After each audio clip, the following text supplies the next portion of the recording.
Great. Good morning, everyone. We'll call the October 25th Crow Wing County Board of Commissioners meeting to order. Please join us for a pledge and a moment of silence. I pledge allegiance to the flag of the United States of America and to the republic for which it stands, one nation, under God, indivisible, with liberty and justice for all.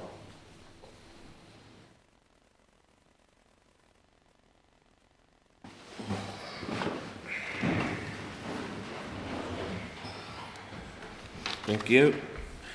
Next item is open forum. I've got two requests. We'll start with Steve Samuelson. Thank you and good morning. My name's Steve Samuelson. I happen to be a candidate for the state senate this election cycle. My concern is election security and the rules.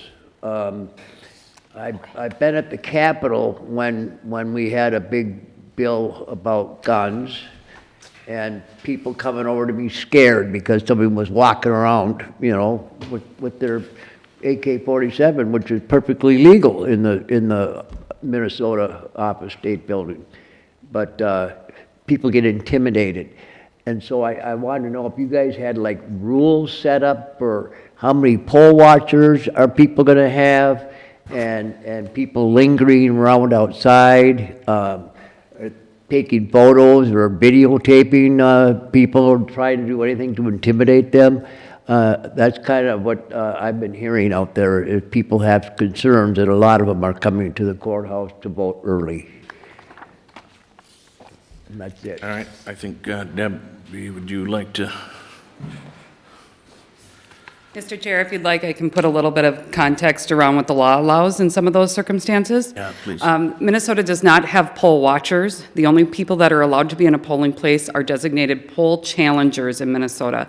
And what the law states is that only one challenger per political party per precinct in a polling location.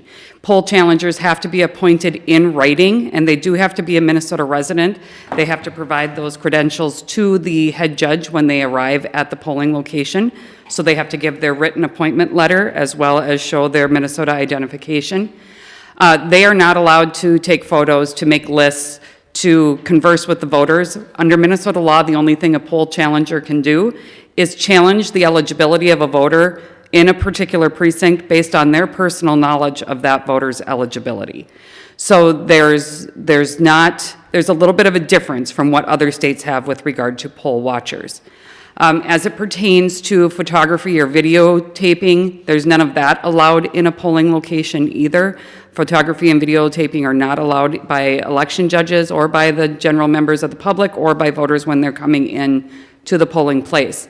There's no loitering in a polling place, and that includes within 100 feet of any polling location building. So the election judges have been trained in what those specific boundaries, I guess, are from that perspective. So if there are concerns that a voter has, they should bring it to the attention of the head election judge, who has processes of how they would go about policing that situation.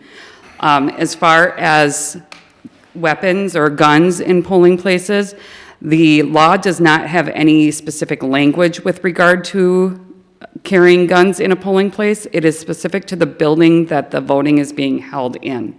So if a particular building restricts guns on their premises lawfully, then that would be the concern, or that would be the same situation for that polling location.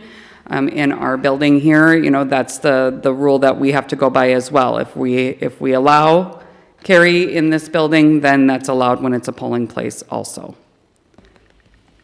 Any questions?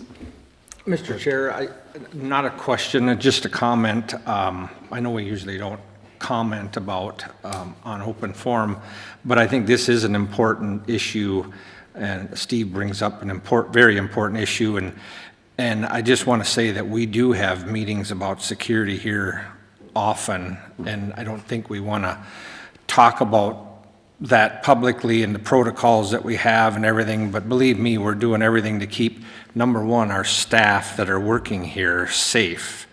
That's our concern, and the customers that are coming in here. So be assured that, yeah, things are, we're talking about it all the time. So, because the world, I don't know what's happened, from the first time I ran 25 years ago. I don't know what happened. It's getting to be kind of a scary time. People are really angry. So, anyway, I'm sorry, I didn't No, mean to. that's fine. Good. Are you guys ready, or should we continue? Just continue. Okay. Mike Howard is next. Good morning. Good morning. I'm here again. I was here 5 months ago complaining about the red roads and wanted something done. As I was leaving the meeting, the engineer stopped me out in the hall and we talked about some of my concerns. And then later I went to the administrator office to get on the county board's agenda to talk about the red roads. I was told there's a procedure. So I was told I had to take a meeting, or should take a meeting, with Mr. Hool and Mr. Bray, which I did. We talked for a while. I presented the problem, and I presented several solutions. And I was told that they would get back to me with some numbers so that we could get on the board agenda and have some costs. For 5 months, I've heard crickets. Not a word. Nobody got back to me. Nobody bothered to do anything. It's disgusting.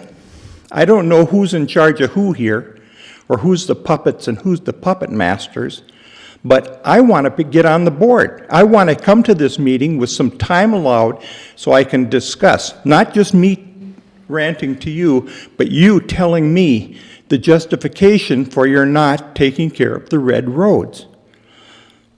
That's just what it's all about.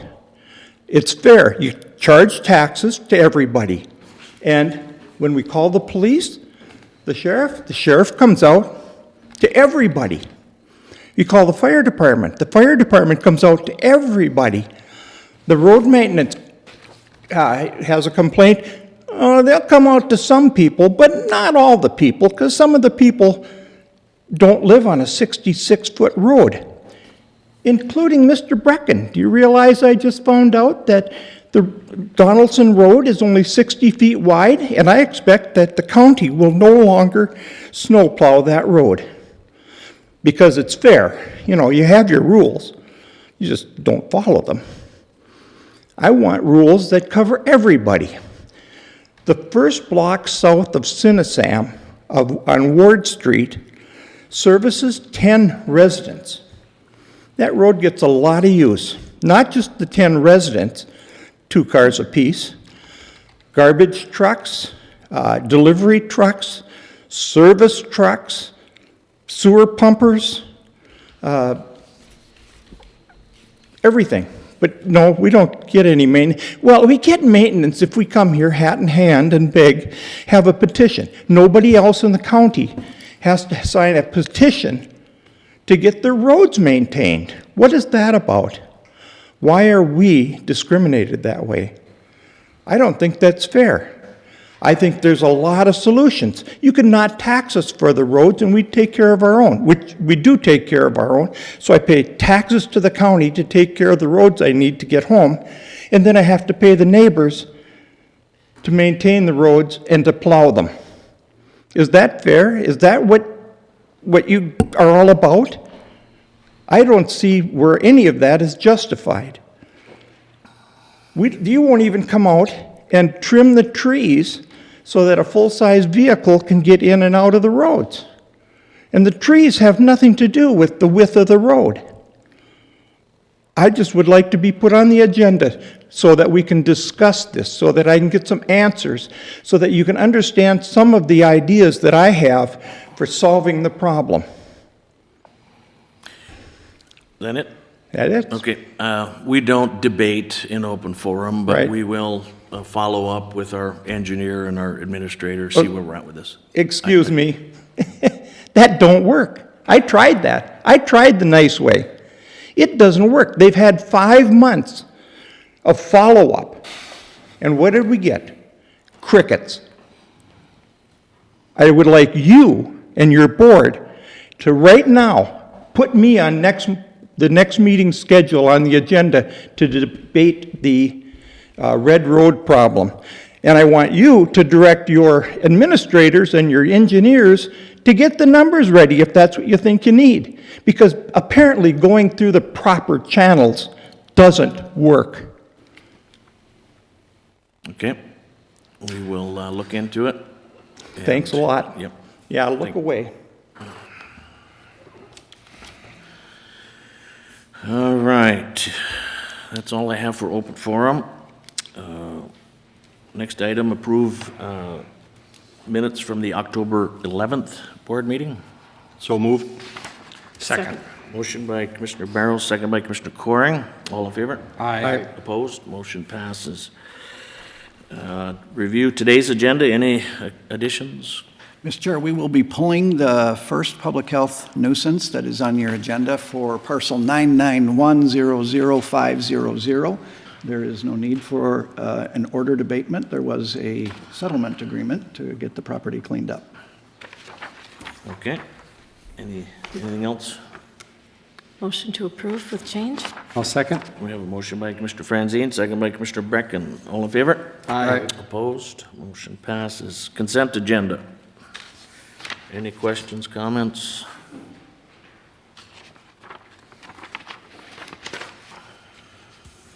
I'll make the motion to approve.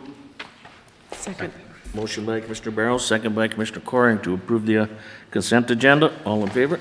Aye. Aye. Opposed? Motion passes. Mr. Chair, if I might, I'd just like to make a quick remark on 5.9, which was the renewal of the school farm lease, which, as you know, is an agreement between the county and the school district for 80 acres out here west of town, or east of town, I'm sorry. And I just want to express my appreciation for that. Sitting on the board of the center, who subcontracts then with the school district to raise their flowers for their annual flower sale, is a great fundraiser, one of the best fundraisers that they have over there at the senior center. So kind of in a roundabout way, you're doing that board a favor and that program a favor, and I appreciate that very much.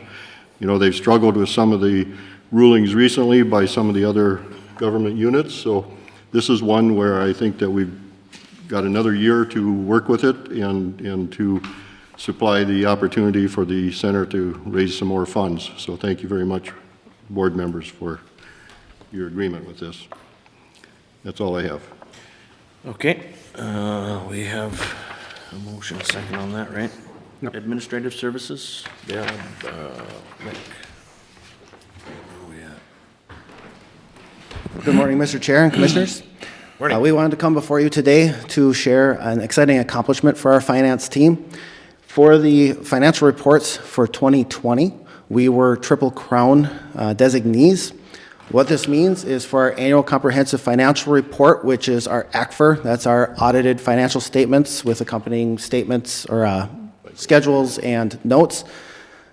Our popular annual financial report, which is our summary of that ACFR. And for our budget book, we received certificates of excellence for all three of those in the year 2020. GFOA, or the Government Finance Officers Association, outlines the requirements or the expectations for all of these documents and what we should follow. We are able to submit all these documents to them for review to ensure that we're in compliance with their setup for how these should be, as well as following all of the generally accepted accounting principles and the statements set by the Government Accounting Standards Board. And all three of these, we did receive those awards. Starting in 2020, the GFOA is now designating anybody that gets all three of these as a Triple Crown designee. This is a very unique opportunity for us. There are only 317 government entities nationwide that qualify as a Triple Crown designee. To put that in perspective, there are over 89,000 government entities in the United States. In Minnesota, there are only 4 counties that received this designation. We are one of those. So I wanted to have an opportunity to come up here and tell you that we have been very dedicated to getting this done and that we are proud of our staff. Corey Wiggins and then Emily Olson are the two that put most of these documents together with the support of our business managers. Unfortunately, Emily Olson's no longer with us, so we have Corey here with us today, but very proud of the work that they have done. One thing to note on this is the 2020 financials were the first time that all three of us have actually put together all these documents from beginning to end. Prior to that, we had some experience in doing financial statements, but it was very limited scope. This is the first time all three of us put all of these documents together from beginning to end all the way through the audit. So just wanted to recognize the staff for that. Mr. Chair, this is really a noteworthy achievement. 317 government agencies out of 87,000.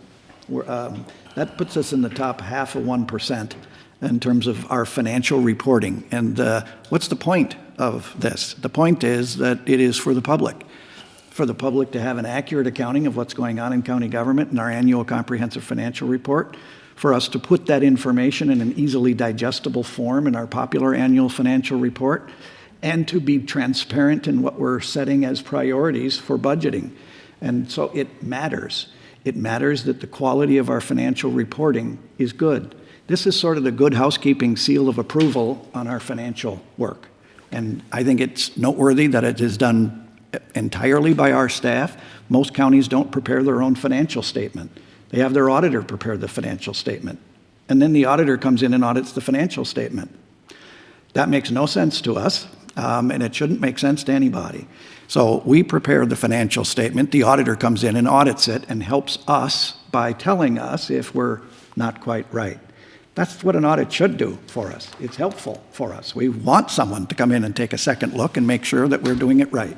So this is really a noteworthy achievement for our staff. It stands out, one of 4 among the 87 counties in Minnesota, 317 governments out of 87,000 nationwide. This is a very noteworthy achievement. This is not the first time Crow Wing County has made this achievement. How many times in the last number of years? I believe this will be our 7th time getting all 3. This is the first time that the GFOA is recognizing governments for getting all 3. So it's not the first time that we've gotten it. It reflects a continuing history of outstanding performance by our finance team. Thank you. Way to go. The 1 year in the past 8, 9 years, almost decade, that we did not receive all 3 awards was the 1 year where Corey and Nick and Emily had a combined 6 weeks of experience when they started working on the financial statements, and we were not able to accomplish what needed to be done to meet the deadlines. They still did the work. We did hire out some parts of the financial statement preparation. We just were not able to meet the deadlines that were required for this work. Not only do the awards require stellar work, but they also require timely work as well. If you want to even be considered to receive these awards, you're really working to get that done on time. The 3 other counties in Minnesota who receive these awards or who have received this Triple Crown Award have probably triple the staff that Nick and his team have in their finance department. I am pretty confident in saying we are the only outstate county who received this award. So excellent work done by all of them, and I'm very proud to say that they do a wonderful job. And if anybody ever would love to see some of the work that they do, the annual comprehensive financial plan report, the PAFR report, the budget report, it is all available online for a multitude of years. You can go back and take a look at all the information that is there. Mr. Chair, I read that every night before I put me to sleep. Mr. Chair and Commissioners, the only one that we missed in 2019 was the budget book. Both the ACFR and the PAFR were completed and submitted. Those did receive awards. The budget book, because of the limitations that we had of staffing at the time, there was actually only Corey and I at the point when we were developing that stuff. And I started the role in March. Financial reporting was already in process. Corey was with us for 6 months at that time. 6 months at that time. So the amount of work that was necessary to finish the budget book was more overwhelming than we could handle at that time. So that's the only one that did not get a certification in 19. Okay. You gonna take a picture? We would love to.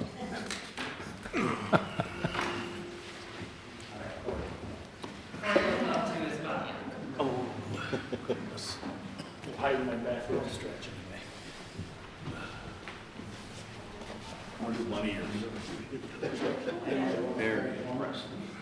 Well, I'm going to stand in the back. Get Rosemary in the front. I'm the tallest. I'm the biggest. Rosemary, you want to stand right here?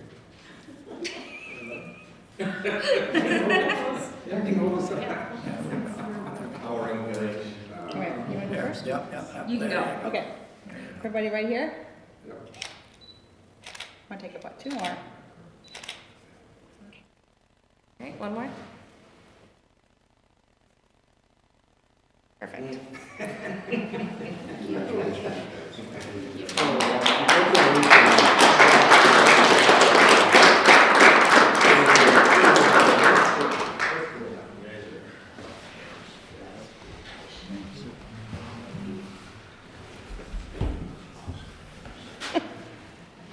Too bad it's not been in the picture, it would have upgraded the male picture. It would have cracked the lens in the camera.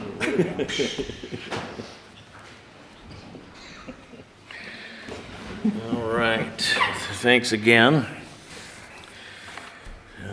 Community service is up next.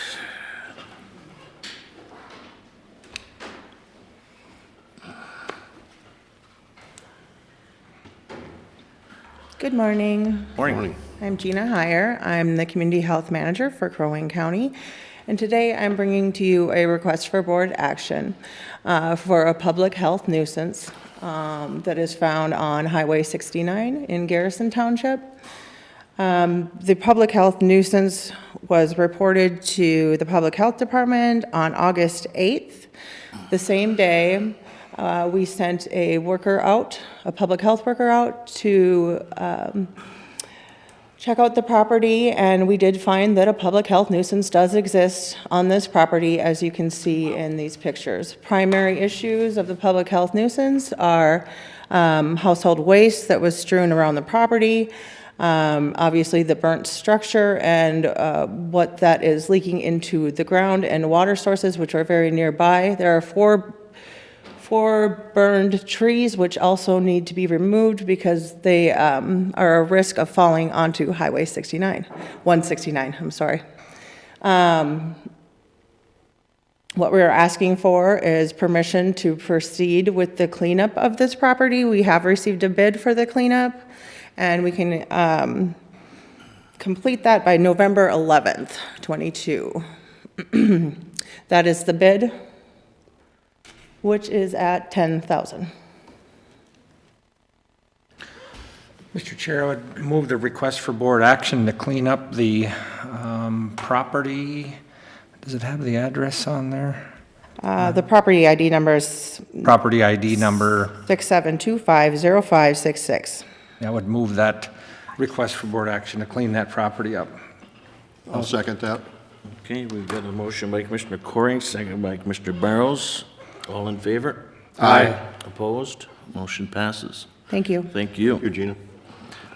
Mr. Chair, I just want to say thanks to Gina that this year we have been, it's incredible the amount of places that we've been cleaning up and are aggressively going after, that there's literally household hazardous, there's household waste there.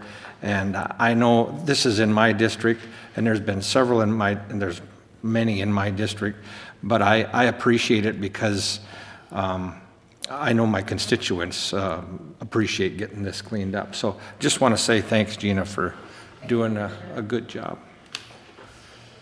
Okay, County Engineer.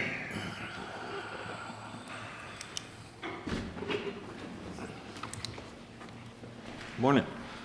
Morning, Mr. Chair and Commissioners. I have one item for you today, and it is seeking authorization to apply for the 2022 Corridors of Commerce program for the intersection improvement of Trunk Highway 210 and 371. If you recall, back in February, I came to this board asking to enter into a partnership with the city of Baxter, Crow County, of course, and then MnDOT to start some preliminary work to highlight some of the opportunities that may exist at those two trunk highway intersections. These are not county roads, of course, but I felt compelled to start to raise awareness of it. I didn't feel that MnDOT was able to prioritize it, and I thought there needed to be kind of a grassroots efforts to raise awareness, particularly because there's a lot of federal and state infrastructure money that's available, and I didn't feel that we were prepared to be competitive in these competitive grant processes. And so that study was completed in June. I presented the findings of that both here and at the City of Baxter, and then at the Government Affairs Committee at the Chamber of Commerce.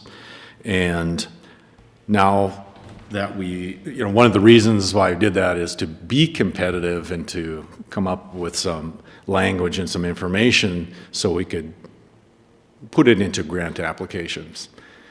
And so the first one that's really come about, and we've applied for it before, is the Corridors of Commerce program. This is a state program, about $200 million that was authorized by, I believe it was the 2021 legislature, to fix or to address areas that affect commerce, freight, and congestion, and those things.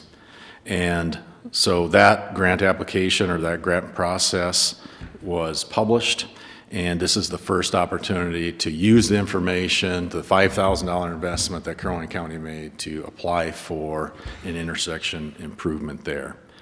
And so that grant application requires authorization from a government entity. MnDOT cannot apply on their own behalf, and so it is important that Crow Wing County, if you're so interested, is to apply for this, to pass a resolution supporting moving forward. Now, we're asking for $33 million, and that's based on one of the feasible alternatives that the study identified, and that'd be a diamond interchange. That's one on the high end. Crow Wing County, because this is the intersection of two trunk highways, would not have a financial obligation for this. We're just kind of planting the seeds, and then eventually the money will go to MnDOT to fully develop it with public outreach. There's still a lot of alternatives that need to be discussed, answering some of the questions that the Chamber of Commerce and the business community in the area has about what the final product would look like. So the application, the first part of the application is due on November 30th, so coming up at the end of next month, and it's really a simple form online, and then MnDOT takes over the idea and develops a better cost estimate, one that's similar or standard to all the other projects that are going to compete for this money, so it can be an apples-to-apples comparison, and then they might make a decision. So what I'm asking today is to continue our efforts to raise awareness for 371 and 210 intersection improvement and officially apply for the Corridors of Commerce program for this intersection, and to specifically ask for $33 million to get this done. Mr. Chair, if I might, I would like to compliment Tim on his leadership in this project and the cooperation or collaboration with the City of Baxter. I appreciate what they've done. This happens to be in Rosemary Franzine's district and my district. Goes across both of us. And we know about the congestion that takes place out there, and we know about the accident rate, which you brought to us, Tim. But to get this to a higher priority level for MnDOT, we have to be the front runners on this. They aren't going to raise it, given some of the other priorities that they have. So I just want to express my appreciation for your leadership in this effort, Tim, and to encourage the other commissioners to support this. I guess it's a resolution here to ask for that $33 million. Right. And so with that, I will make the motion to approve the resolution of support for the 2022 Corridors of Commerce project that's being recommended by our county engineer. Second. Okay, we have a motion by Commissioner Barrows, second by Commissioner Franzine. Any discussion? Seeing none, all in favor? Aye. Opposed? Motion passes. Thank you. Thank you, Tim. County Sheriff. Mr. Chair, Commissioners, COVID has kind of stopped us from having this event the last couple of years, but we are very excited, truly very excited, to bring this back. So we are doing a trunk or treat Halloween Day. It is going to be in the parking lot right out here. If you were driving from Washington Street towards the historic courthouse, on your right, the parking lot there. We're going to have most of our specialty equipment, et cetera, set out there. And we're expecting, well, we don't know. It's been 2 years since we've had a Halloween party, but we're expecting maybe 500 to 1,000 kids to come through. So we would encourage you, if you have time, to stop. It's going to be the 31st from 3:30 to 6:30. And we will have treats or prizes for each kid, as child as they come through. And I'm looking forward to it. It's a wonderful time. I remember the first year we did it, we had a young boy that had been dressed. He wasn't in school yet. He was at home. He was being watched over by his mom. And his mom told me he had been dressed since that morning as a policeman. And all the way from Crosby, which is a long drive for Halloween. It is a lot, my parents would have never brought me that far for a Halloween bash. But he absolutely had to come and show up in his police uniform and walk around and say hi to every one of us. So it is a fun event, and I'm looking forward to it very much. We put a lot of work into this, and if you have time, I'd encourage you to please stop over and say hi. That's all I have. Thank you. Nobody's ever come to my door dressed as a county administrator, and I suspect the county attorney could say the same. What the heck? Mr. Chair, I usually go out trick-or-treating as a county attorney, but I don't get any candy, though. Hey, you just get in trouble doing that. Speaking of, county attorney. Mr. Chair, members of the board, the only thing I bring today is the short-term rental revisions that were proposed. We had a public hearing on 2 weeks ago. I had asked for some time to have ACA Shook do some additional research.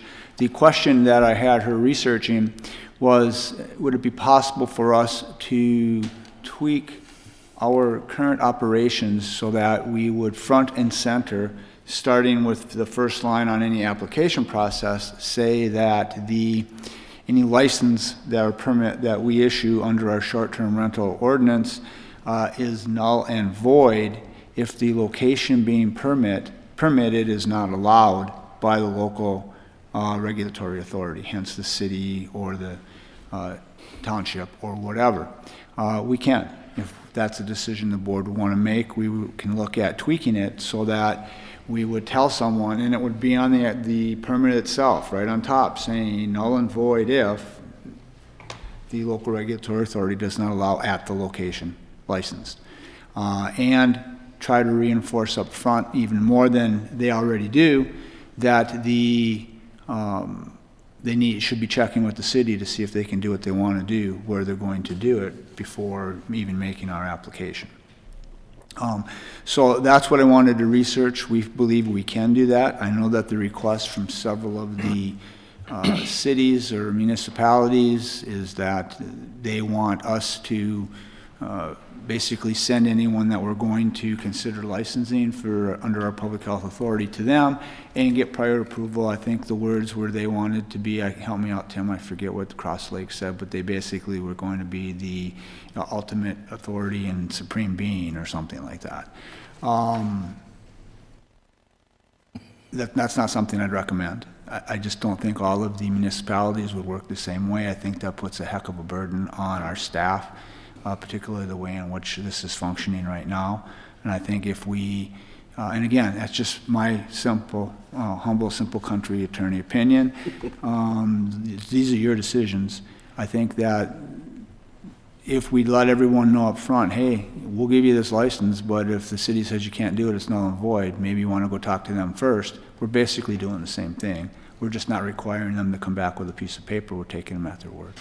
And of course, Gary and the land services crew could tweak that any way that you would want it to be tweaked. I know that Gary has done some work on this as well since then, I believe.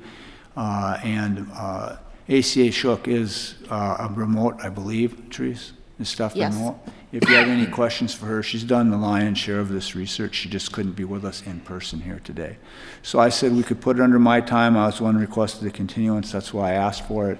And that kind of tees it up. And Mr. Chair, I would ask and answer any questions the board may have or defer to my colleagues.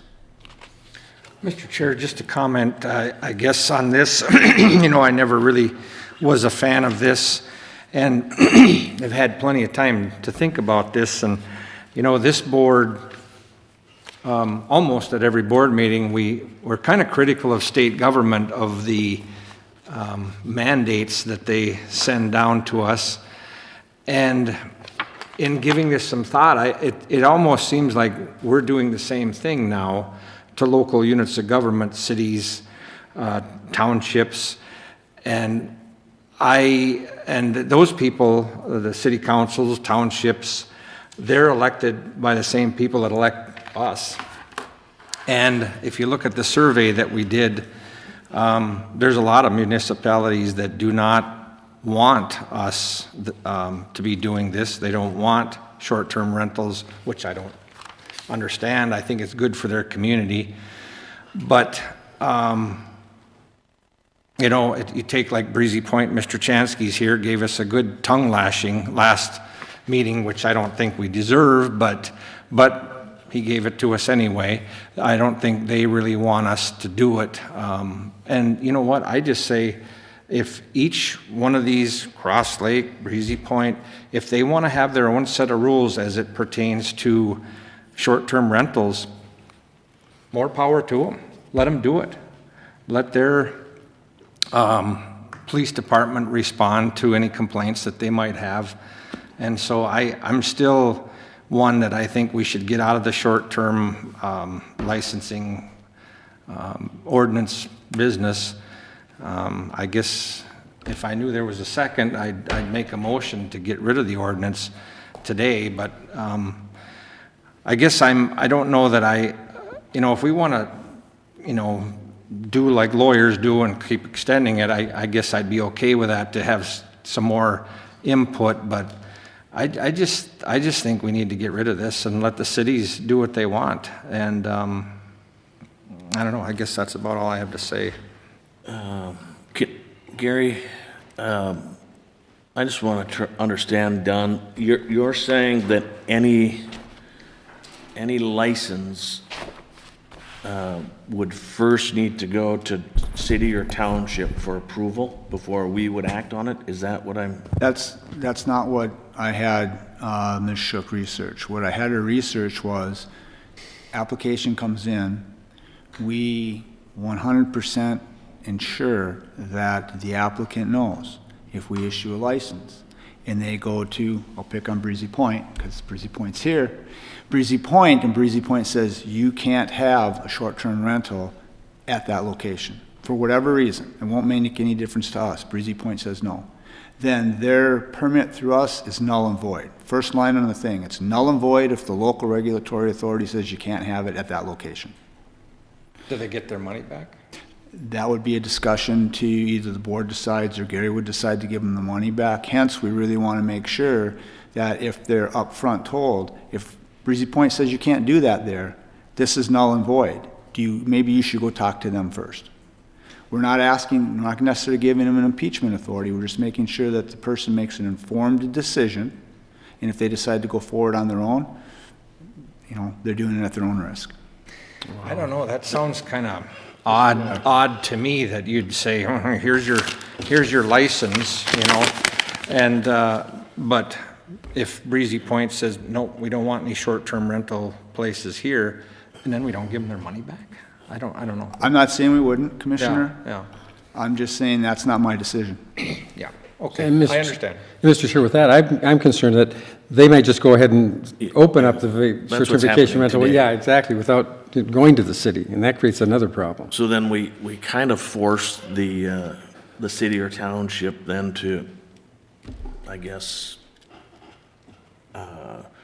enforce, but they've got this license from the county. If I may, I was the one that voted not to do it in the first place on the task force and not even bring it to you. So again, and we don't necessarily have to use our public health authority. We could use our land use authority, which then takes us out of Breezy Point because they have their own land use ordinance. And it would just be in the areas that we do zoning work in, which is mostly the townships, except for those that have their own zoning, and unorganized territories. So you have multiple options. I think Gary's here to speak on more of that, and he's had contact with the various municipalities. I have not. I was just looking at that one question to throw another option for your consideration. Okay. So Gary, can you kind of summarize what we received back from the cities and their, I guess, request? Sure.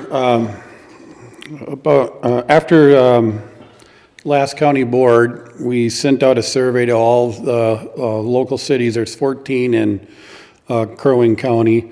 We got 10 responses back. I believe 5 would prefer we do not regulate short-term rentals in their community. Like the city of Cross Lake, we got responses from 4 of their council, and they're kind of all over the board. A couple said keep it, the mayor says get rid of it, and one says maybe keep it with a bunch of changes to the ordinance. So they're maybe a little undecided. And so that's where we're at with that. So to kind of give you those options of you can continue on with what we did for the last 2 years. You can think more about, do we want to stay with public health with this authority or go to planning and zoning that Mr. Ryan had kind of just mentioned. You can eliminate it altogether. Or if there's something else. I mean, there's options there for you. It does seem like from the survey, a lot of the cities probably want to handle it themselves, but not all. So that makes it tough because there are a few cities out there that would prefer to go ahead and have us assist them. We have been looking, but we haven't had any 100% affirmed that if we did this through our planning and zoning authority, which would remove us out of the cities, that is there a way that the cities, that we could have some kind of agreement with them if they wanted these types of services provided. We haven't gotten an answer today on that. Hopefully you had seen, I'd sent you where all the short-term rentals are by jurisdiction in the county. So, you know, the majority between Nisswa, Breezy Point, Cross Lake have, you know, the bulk of them up in that area of the county. So if we did shift it to our land use ordinance, basically we have all townships but 2 that would fall under that umbrella. And then you're saying there may be an opportunity to include those cities that have replied asking us to keep it? Is that? We're looking at that. Stephanie, you're on, so you can help me a little bit with some of the legal stuff we've been talking about, but it's kind of like if we had a contract for service that if the cities wanted us to come in and help them, is there a way to take this piece of our, you know, that ordinance, the short-term rental ordinance, and apply it, you know, in that area? But it's a little unclear if we have that authority to do that or if we could do that legally or not. Stephanie, do you have any thoughts on that? Good morning, everyone. I'm sorry I can't be there personally. I have had an opportunity to briefly review whether we can bring the cities on if we just are using our land use authority. There are a lot of issues that come up with that. It's not really cut and dry because of the enforcement portion of it. And the fact that there are city attorneys in some jurisdictions where we wouldn't even prosecute a misdemeanor, which would be what the violation is if there is something. So there's a lot of moving parts, and it's not something that we can answer quickly because it's going to require a lot of discussions with townships, other attorneys, other law enforcement agencies, and the like. Thank you. I never thought something could be so complicated. Exactly. Mr. Chair, probably part of the problem here is there's so many options. Yeah, And so where do you want to go? And then it probably gets to this issue of where do you think you want to use your regulatory authority? If you think you want to use your regulatory authority on this issue countywide, then you should continue to use your public health authority. If you don't wish to do this countywide and you wish to have, say, local control for cities, then you would repeal the existing public health ordinance and make land use ordinance revisions to pull those pieces in. And then we would only regulate short-term rentals in the townships that don't do their own zoning, nowhere in any municipality. We do have examples where we have contracted with municipalities for services. I think about Cross Lake. We went in there to enforce their planning and zoning ordinance. We also do that with WACA, where we go into some of the cities and administer the Wetland Conservation Act for them. I also agree with Stephanie, though, that there are issues there, and it raises liability questions for us. You would accept liability that you don't need to accept if you decide to contract that work with the cities. So I think there are some valid issues that you would want to work through if we were to go down that route. You can table it and think about it more if you wish. You can pass the revisions that you got in front of you. You can give staff direction to prepare different revisions, and then that would start the process again. I think if those revisions are substantially different than what we've proposed, we probably should go back out to public comment.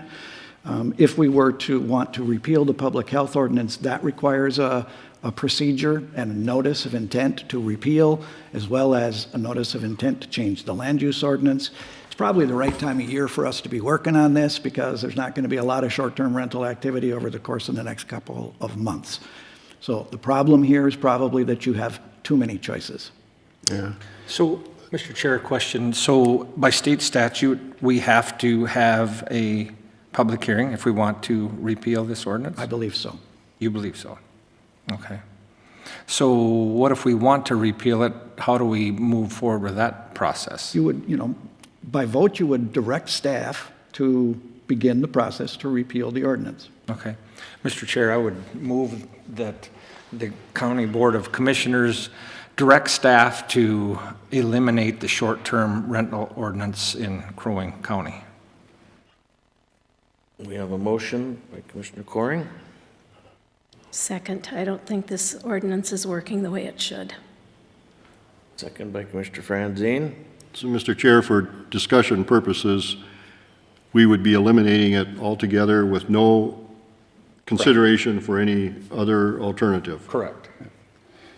Mr. Chair, if I can, I had the opportunity to speak with the Mayor of Breezy Point, and I think that the vacation rentals aren't going to be going away, and it's going to be something we're going to have to, as a county, deal with and assist our, if you notice too, the number of townships that are also having quite a few vacation rentals along with the cities. We were hoping that we could come to some agreement where I think that the cities that wanted to opt out could opt out and do that, or have stronger ordinances that would be stronger than what our initial is. And I just don't, I think we have to have more discussions. I'd like the opportunity to speak with the cities in my district because I think, and the townships, because I think that there was kind of a mixed bag of where they were at and what they really wanted. And I think we need to kind of come to some consensus of where to move forward on this as we go forward. Yeah, I agree with Commissioner Brecken. I don't know that I'm ready to just throw the towel in at this point without, again, maybe reaching out or some type of meeting with some of the townships and cities and just see if there's any possibility to try to build something. I don't think we'll ever have an ordinance that's going to satisfy every unit of government, but if we could somehow, with the information we just heard from our attorney, revisit it and see if we could come up with an ordinance that might satisfy the majority. Mr. Chair, I think one of my biggest problems with this ordinance is the fact that we're relying on the neighbors to report on the other neighbors. I do not like that at all, and as long as that is in this ordinance, I will never vote for it. It's not right. I mean, you know, people can call the sheriff and he can come out there, but to call the owner who doesn't even live here just doesn't seem to work.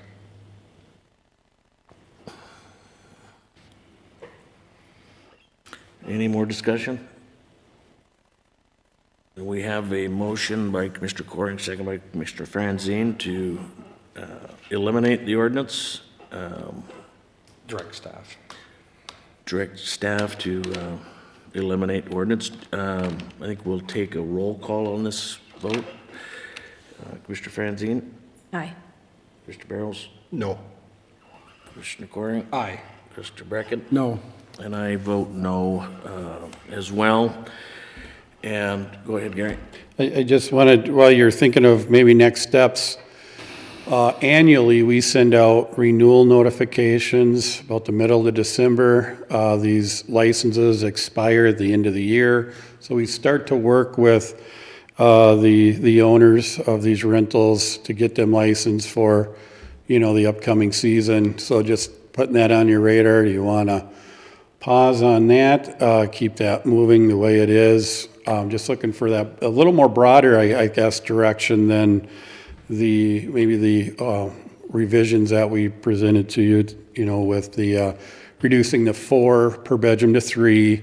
Didn't know if you wanted any discussion. There was a lot of discussion at the public hearing about quiet times. If you wanted any of that followed up on more formally.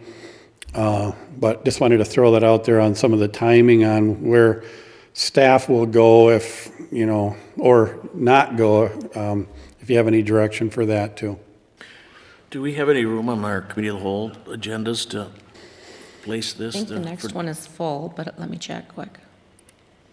Just I mean, you probably can certainly can- kick somebody yeah, off. We can move it around, so the answer, of course, is it's your agenda, and so whatever your priorities are. I think will it's come Gary. Sorry whole about that, agenda. Gary, but you know how it works. I mean, if that's us, I would entertain maybe we'd go a little longer, but if, you know, it was just us, we could, you know, speak a little faster. You know, the potential for eliminating it would require a public hearing and whatnot. So I don't know that we want to push it out too far and fall into the next year's licensing process.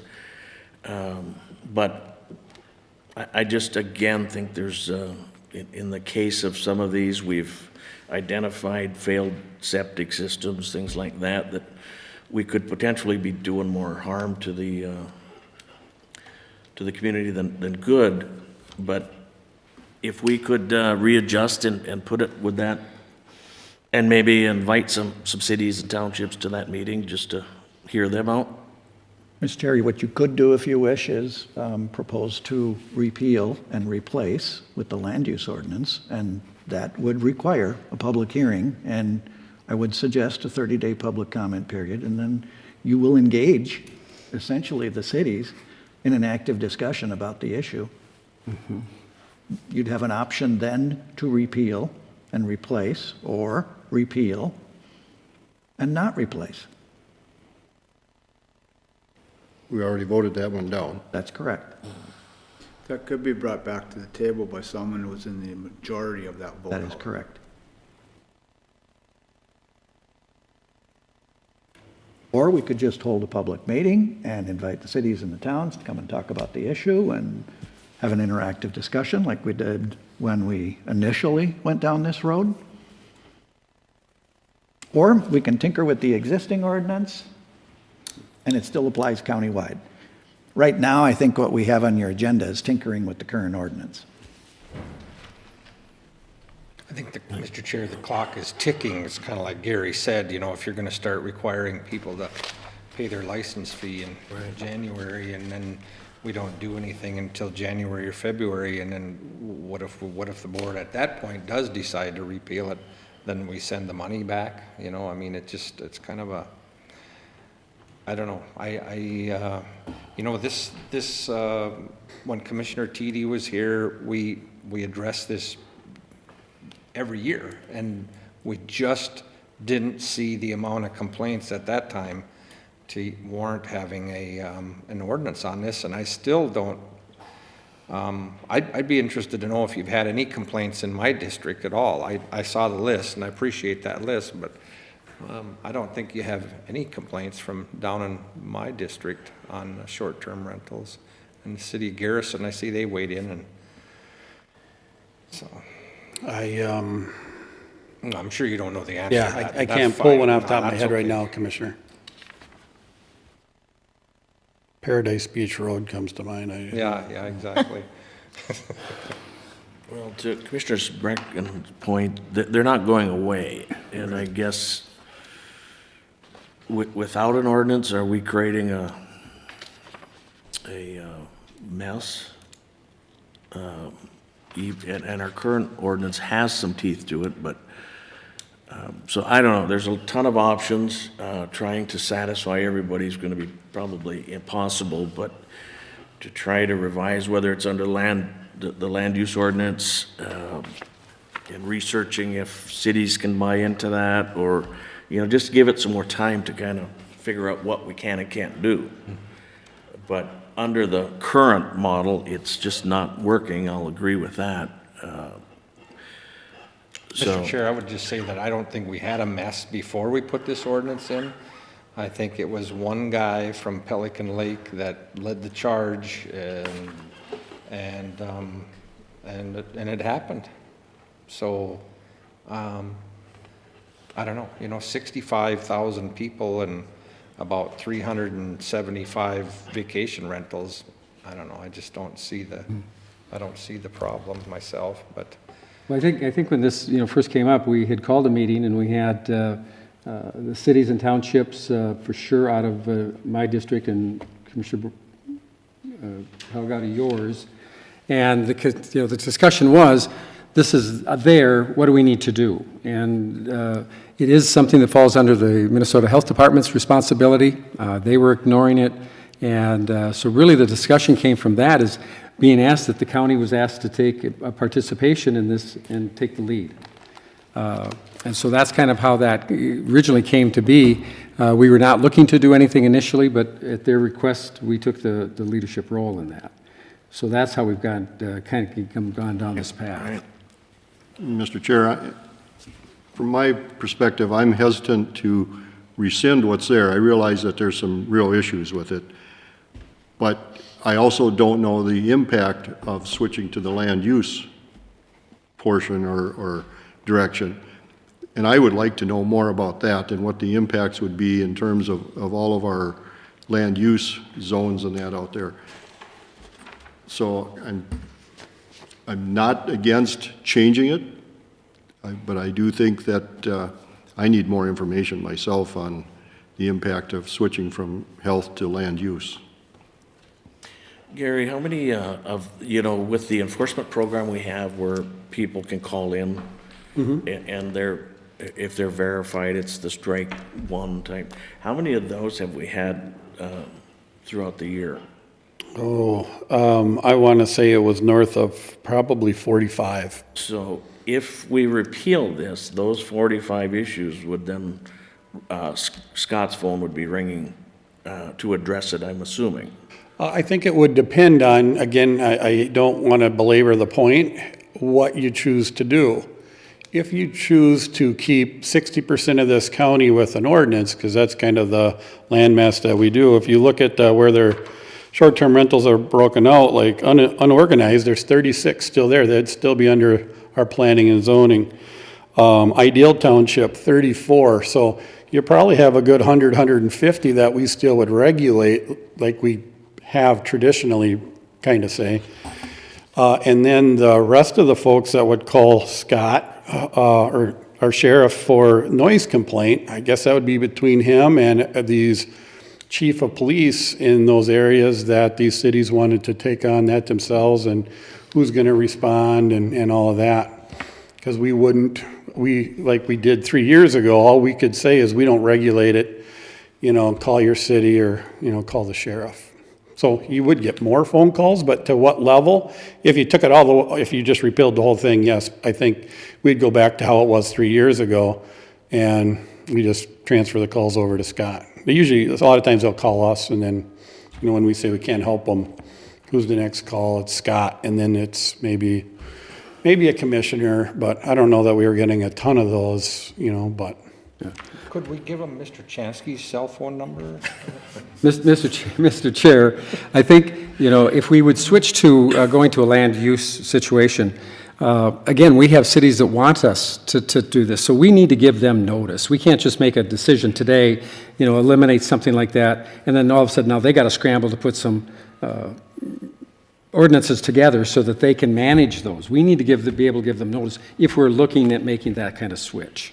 Give them notice or give them an option to use us. And again, we'll have to look at those liability issues that you mentioned. And Mr. Chair, if I may, I don't know the numbers, so I defer to Gary on that, but the majority of our enforcement at work out of my office is non-licensing. It's not noise or septic, it's because they don't have a license to do the short-term rental.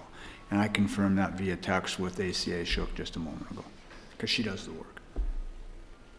And you probably don't want to see it. Here's our flow chart, what we are moving to for 2023. Last year, we gave them 90 days before we shipped things to our attorney's office for enforcement if they wouldn't get licensed and come in compliance with the ordinance. We were shortening that to 45 days, so we were cutting the time in half. We also thought that might address some of these complaints that we were getting from cities that we weren't that responsive. So that was just inside baseball that, that we set up internally. Just trying to figure out, trying to make people happy. That's what we're trying to do. Not sure with an ordinance you're making anybody happy, Gary. Well, probably nobody, yeah. 50% will be upset and 50% will be okay. Nobody will be happy. Well, and it appears our biggest problem is the fact that people don't come in and license. So, to me, if we've got an ordinance that we're not following and we're not actively doing anything about it, it's not an ordinance that makes any sense to me. And I carefully, Commissioner Franzen, just want to say, we are enforcing it. We actually have probably been too lenient in this process, working with somebody to compel them. It doesn't seem like by asking them nicely 3 or 4 times that that's working. So we're like, why don't we just shorten that up real quick and get right to the brass tacks about you're going to be pulled into court and, if you don't get a license and comply with the ordinance. To me, that's not an answer. I just, doesn't make sense to me. We could schedule this for the next committee of the whole, bring you information on what it would look like if we would repeal the public health ordinance and replace it with the land use ordinance. I'm not suggesting at this point that you would put that in the form of a notice of intent to enact, but that you would explore that issue more. We can provide notice to our area cities that we're going to have that discussion. I would suggest doing it in here because I think we will have some folks show up for that discussion. And then see what you hear and decide from there. One quick question, Tim, is to Commissioner Coring's point, the money when they apply, we're accepting that money. And if we would change to a land use versus the health approach, and we don't get it done by December, if they start to apply, are we going to give the money back? Do you have an opinion on that? It is your decision, but if you are going to repeal something that someone paid a license for, I would suggest the right thing to do there is for us to refund their money if we haven't had this decided in time. I would agree with that. Mm-hmm. Well, what are the wishes? Should we place this on the next committee of the whole?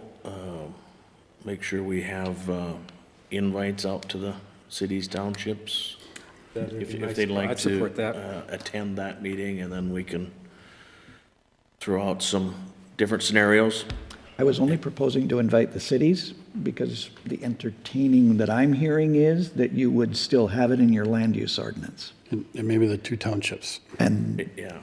so then maybe just the 2 that are doing their own zoning? Not me. You would like all the townships? Huh? You want, I mean, I'll invite whoever you want to invite. I'm just trying to clarify who you want to invite. I was thinking just the cities and the 2 towns that do their own zoning. Well, if one of the options is to bring some of these cities in under our land use ordinance, maybe those 2 townships would want to follow suit. Right. So I would say include them all. Who shows up, it's, we'll know then, but,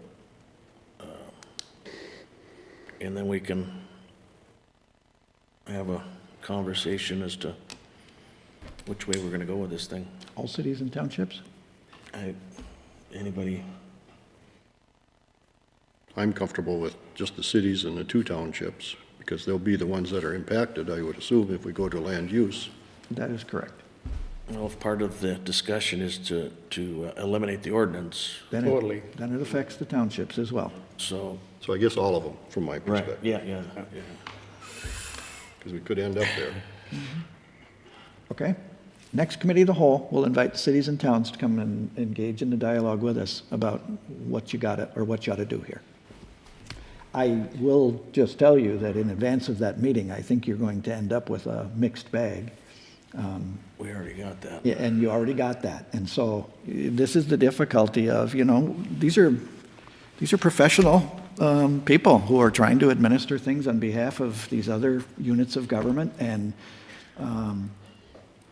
they all have different opinions about whether or not something is good public policy or not good public policy. You see that reflected here on your own board. And so I'm just suggesting you're probably going to be left with having to make a determination with less than perfect information. That's all. Well, it looks like on our November 15th, we've already got a land use ordinance discussion, so would it not fall right into that possibly? So if we can get the invites out, and that will still give us time then to act on this before the end of the year. I don't know what the next meeting after that would be, just probably a week. Minimum requirement is a notice of intent to enact or repeal, and I believe that's a 14-day notice, published notice before your meeting. We have also done the 30-day public comment period, which extends that 14 to 30 days. But I also think it is a much more transparent process for collecting input as opposed to just those who can show up. So our backs are kind of up against the wall here for time, but. Yes. So we had if I can butt in, I'm sorry, Chair. We had some discussion stuff for the ordinance. If you're okay, you could with a slash, put short-term rental ordinance. And the items we had there, we can push probably till December. This one being a higher priority on this specific issue. If you guys are okay with that. Yeah, I think. I agree.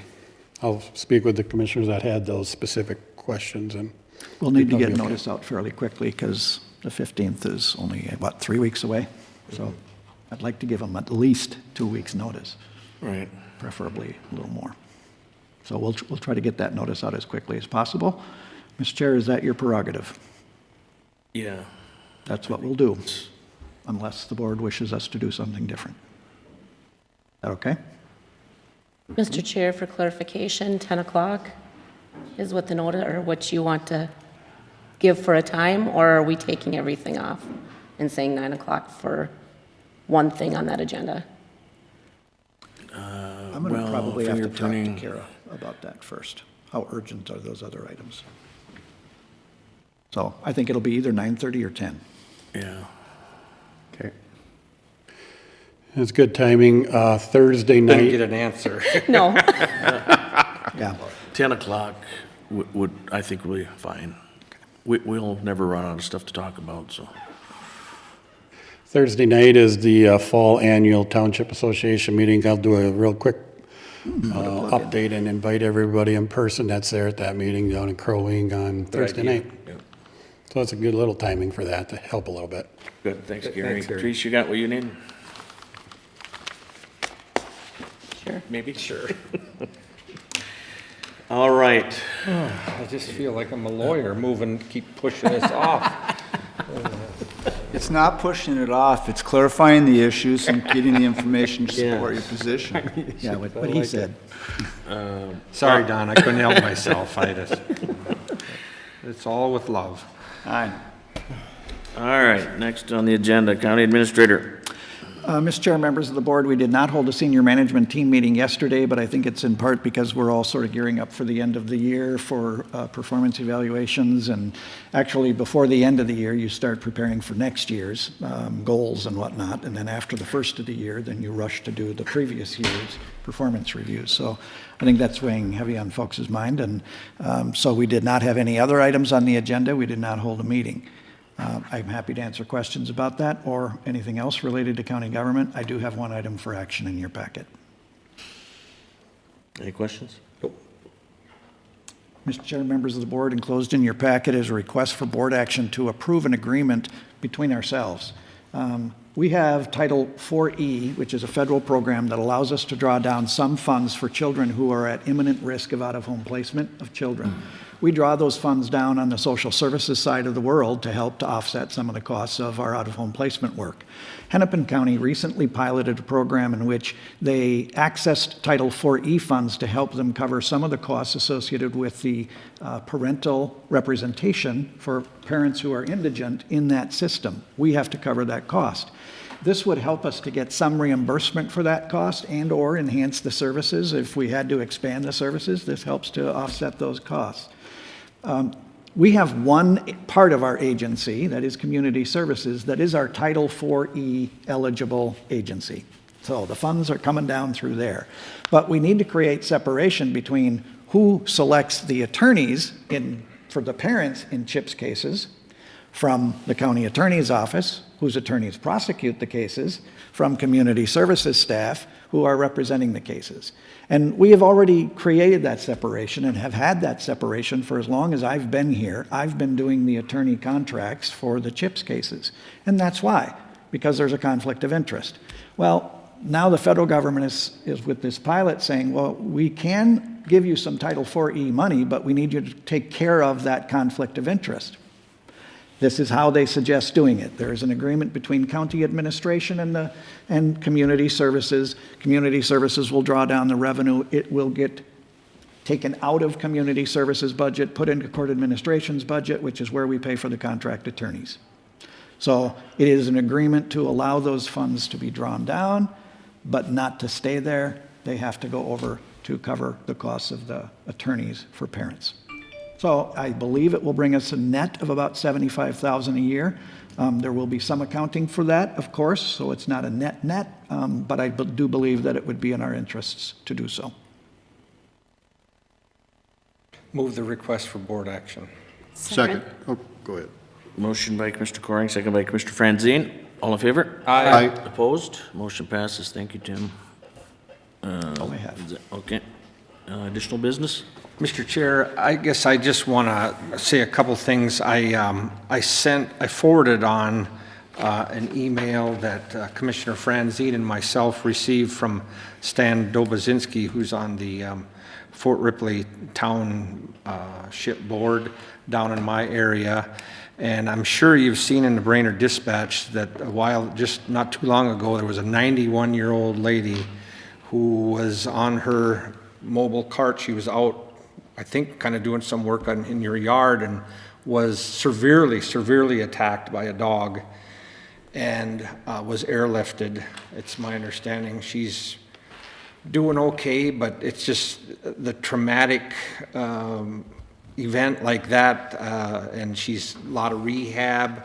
I mean, it's a bad deal. And then I was not aware that before this happened, there was another dog attack, and I sent you the picture, and it's bad, really bad. And as you might imagine, the township and my constituents down there are quite up in arms and calling and wanting to know what we can do. I guess I'm going to ask Tim, where do we sit? I know that we used to have a dog ordinance, but there is Minnesota statutes that I think we're going by. Tim, can you help just enlighten me and maybe the board on this, and I'm just wondering if, you know, like when the sheriff's deputies get called out there, what they can do to handle this, because to me, one terrible bite or attack like that, this should have never happened a second time. And I'm just wondering, I don't know, where do we go from here? Because I want to try to help my constituents and try to figure out where we're at with like state statute and what we can do. Tim, can you just kind of enlighten us a little bit? There's a lot to unbundle in what you were talking about. We did used to have a dog ordinance. I would say that it dealt with stray animals more than it dealt with dangerous animals. And that was repealed back in about 2008 or so, maybe 2009. The dangerous dogs have, as long as I can recall, been handled by state statute. And I believe it's statute 347.50 through .56 or thereabouts. And it is the law as it relates to what can and can't be done with dogs who are determined to be dangerous. There is a potentially dangerous designation, then there is a dangerous designation, then there are provisions for euthanizing a dog or confiscating a dog. And so I believe the provisions that are in state law are what most counties do. I'm not aware of any county that has any supplementary ordinances as it relates to dangerous dogs. And so I think the tools are actually fairly good in that toolbox. Tim, it seems that there's some confusion over a 3-bite law. Mm-hmm. Is there such a thing? I have not heard that, and I certainly could reach out to my peer. I don't believe that is the case. You might think about where that probably comes from is, does a dog have to be declared potentially dangerous, then euthanized, or can you skip some of those steps? It depends. It depends on the fact set of the circumstances. If there is substantial bodily harm, I think that's the term in statute, substantial bodily harm, you can skip to the end step. That doesn't mean they don't have a right to an appeal, and they can appeal that ruling through the independent hearing officer and then the district court. Mr. Chair, what happens then when the sheriff is called out on a situation where you got this 91-year-old lady, the dog was, just tore to pieces? What does the deputy do at that time? Can the deputy make a determination at that time, or how does it work? Sheriff, do you know? Yes, Mr. Chair, Commissioner, excuse me. I don't want to get into the details of that case specifically, but we submit paperwork to the county attorney's office on any dog complaint we get for one that has attacked another animal or has been aggressive towards persons, attacked a person. And as Tim mentioned, there are different standards for say one that is aggressive versus one that actually bites someone and causes some type of substantial or even minimal harm. Like say a dog chasing someone on a bike, a little ankle biter as we all call them, chasing someone on a bike. Without getting into the specifics, we have all the tools that we need to deal with a dog. So we do have catch poles, because simply, if going back to comment made by Tim of having the contracts that we had throughout the area for this quote-unquote dog catcher, that is still something we could use, but we wanted to ensure that we had 24/7 coverage, for what we needed. So we do have kennels, we do have catch sticks, we have contracts with in fact, I think it was up for Hart contract coming up for one of the upcoming meetings here. So we can house a dog. We can take basically any step that we need to at the time. This one, as you mentioned, was a worst case scenario. I mean, the victim was, as you mentioned, severely injured, and it kind of draws attention to what can happen. In this case, I think the steps that we have were used properly, and the continuation of it, we'll see what the outcome is. But I think the steps are there. What people need to be aware of is that, you know, they have to have control of their animals. And we don't have and then we hear this all the time, they say, well, do you have a leash law in Crow Wing County? No, we do not have a leash law in Crow Wing County, but it is your animal, it is your property. And a lot of people, you know, say that if I hit your dog with my car, people say, oh my gosh, you killed my dog. No, no, no, your dog damaged my car.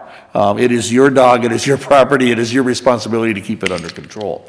So it's a tough situation we run into. This one, being currently open, I can't really comment much about. Right. So I guess for somebody, I had a call yesterday from somebody that's very, very concerned. And so this grandmother is in rehab, but they want to eventually bring her back home to her home. But there was 2 dogs that, in this attack, one dog was euthanized, the other one was not. They are extremely concerned. Is she going to be able to walk out to her mailbox when she does come home? Is she going to be able to be in her yard? Is she going to, you know, what happens now with the other dog? I mean, where do we, I guess, as a commissioner, what can I do to help my constituents? They're worried about being in their yard. That dog has been declared dangerous, which sets in motion an entire set of protocols in statute for what has to happen. I'm not going to get them all. They have to be microchipped. There has to be a sign prominently displayed that there is a dangerous dog on the premises. They have to get insurance for the dog through their homeowners. Usually, that is a problem, and a lot of dangerous dogs have been put down because the insurer would not cover them. What else? They have to be in a proper enclosure at all times. They can never be allowed to roam. And so, if in that case she comes home and any of those things are not true, she can and should contact the sheriff's office, who would go out as the animal control authority and enforce the provisions of law. And then as far as the insurance, who do they report? Does she have to report that back to you or the sheriff's department? Sheriff's department. All the documentation comes into our office, and then we send it over to the county attorney the county attorney's office. There is a number of steps, as Tim mentioned. In the history of dangerous dogs, I think they also have to be neutered as another category for a dangerous dog. But I have only seen, we do a few of these a year. This is, you know, thankfully, not a topic that we deal with all the time. I have only seen one case where a person can find an insurance company to provide insurance. Imagine in today's world, you know, you have an insurance claim and you might get dropped because you had an insurance claim. Finding one that would cover a known and proven to be dangerous dog, categorized as dangerous dog, it was about 2 years ago. Someone did find an insurance carrier to cover it, but I can't imagine anyone accepting that liability. So that usually is up until that point, that was kind of a catch-all, that we saw that the answer of what was going to happen to that dog was pretty apparent. But there is a process there. They have to provide it within X amount of days into our office. We send it over. The notifications go out. The placards, you know, there's a number of steps that do come into play if they make the determination to keep it. But the great majority of these cases, the person decides that the dog is not something they can control, and they can't just hand it off to a family member because the stipulations follow that dog, and they end up having to have the animal put down. So one more thing, Mr. Chair, and then I will stop on this, but is that, the things that you just named off, is that public information? Can I know? In that statute up there, Commissioner. Okay. Yep. So I can know, as a commissioner, or anybody can know if she has gotten insurance, and if she has not gotten insurance, then... I believe that's public information. Okay. I haven't checked the specifics of the Data Practices Act as it relates to that, but generally speaking, it's going to be public unless it is deemed private by law. There may be some identifying information. For instance, if there was a social security number on any of the material, we would redact that as private information, but I think most of it is public. But if she is not, Mr. Chair, if she's not able to find an insurance carrier, that dog will be removed. That is correct. She will not be allowed to keep the dog without insurance. We would confiscate the dog, and I think we would be heading towards euthanization in that circumstance. She could appeal that decision, I suppose. I'm not even sure about that, but there is a process in law, and that is due process. The government cannot take away people's rights without due process, and these are the due process components for a dangerous dog. I will tell you the single greatest thing I could have folks understand is what Don was talking about, and Scott, keep your dog under your own control. And if the dog is too big for you to control, you are a recipe for disaster. And keep your dog at your own house. Nobody else wants your dog at their house. Nobody ever wants someone else's dog at their house. My wife says I'm not supposed to use never and ever. This is probably why. And one more thing, I live in a neighborhood that they're 50-foot lots, and I've seen dogs running, there's dogs barking constantly, and just to let people know, we can have a dog ordinance again adopted by this county board. You've got to control your damn dog so that if it's barking, it's bothering your neighbor, but your neighbor wants to be a good neighbor and they don't want to complain, they're living with it. Just be a good pet owner is what I'm saying, so that this county board doesn't have to adopt another ordinance. That's all we need is more damn ordinances. But I would tell you, I'm going to be all over this situation here, and if she's not in compliance with any of this stuff, I'm going to make sure that dog is taken away. I don't want to have some 91-year-old lady that's afraid to come back to her house. That's ridiculous. And I sent the state statute to the person who contacted us. Okay, so thank they you. have it. And I know this, you can't comment on this particular case, but are there any, to the pet owners, are they held to any law that? Civil. Oh, so it's. Well, if they were in non-compliance, I can think of one years ago, it was a dog that it was a case I actually investigated. It was a dog that they quickly gave away, and they were trying to make it disappear. Basically, they didn't want the animal to have to go down, so they said, oh, I don't know who it went to and everything else. That one was sent in for charges for a violation of this. But the civil liability of having a dog that's even classified as potentially dangerous, personally, I love my two dogs, but if either of them were ever in a situation like this, it's not right to keep them around in any capacity. That's my personal thought on it. And Lincoln, he can't even catch a fly, so I don't have to worry about Lincoln. So. All right, any more? No, thank you. Thank you, Mr. I know Chairman. you just said 3 times, I but know, I want to I make think sure I'm that watching you- Columbo too much. Mr. Chair, I'll make the motion to adjourn. I'll second. Motion by Commissioner Barrow, second by Commissioner Brecken. All in favor? Aye. Aye. Opposed? Motion passes.